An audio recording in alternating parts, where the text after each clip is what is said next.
Hello again, chaps and chapettes. How are we all doing? It's lovely to see you all again as always. What I wanted to do today, guys, is to give you my 2 pence worth, really, on these comments made to 7 plus 4 equals 72, Diane Abbott, made by some Tory donor who gave the Conservative Party like £10 million or something. I'm sure you're all aware what's been said here. He said in a room full of people at some sort of dinner dance or some other sort of soiree that looking at Diane Abbott makes him want to hate all black women, and that Diane Abbott should be shot. Now, yeah, on the face of it, those comments were distasteful, to say the least. If you really do think like that about somebody, keep it to yourself. Don't say it out loud, especially in a room full of people, and then try and backtrack and apologise and say it wasn't about race or gender. You're just backing yourself into an unwinnable corner there.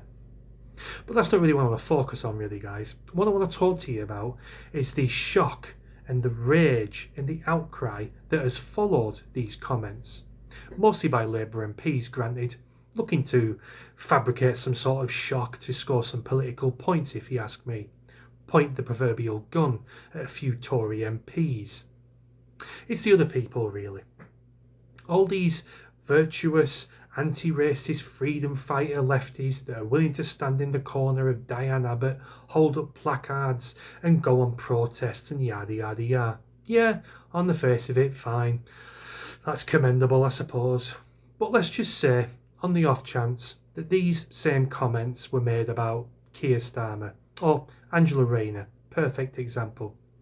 Would these anti-racist, virtuous freedom fighters shift over and stand behind Angela Rayner and go on protests with her and hold up placards?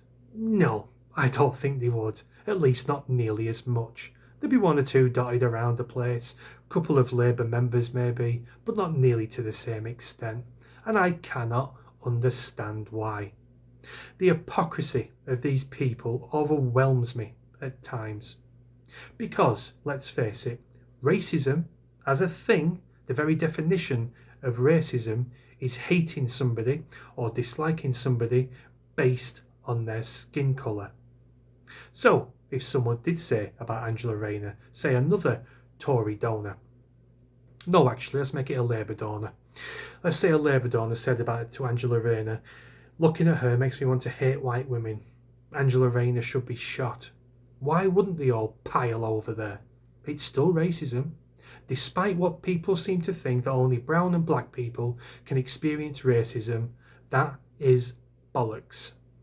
Hatred towards a white person is still racism. It is still hatred aimed at a person based on their skin colour.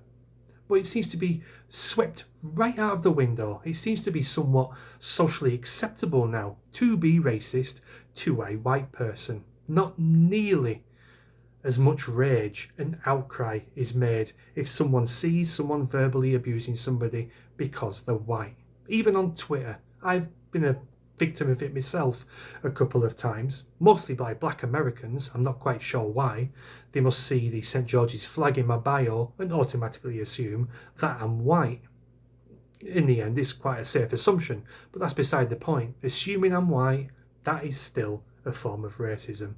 But no one says boo to a goose about it, and that is what pisses me off the most. So in conclusion, the comments made about Diane Abbott, yes, very distasteful, misplaced, to say the very least. Warrant all this fabricated rage and outcry, Jonathan Ross, outcry, excuse me? No, it doesn't. Diane Abbott demanding to have a whip restored simply because she's been a victim of racial abuse. No, you lost your whip for a very good reason. It should stay removed. Simple as that. Right guys, that's my video. Thanks very much for watching as always, and I'll see you again soon. Cheers.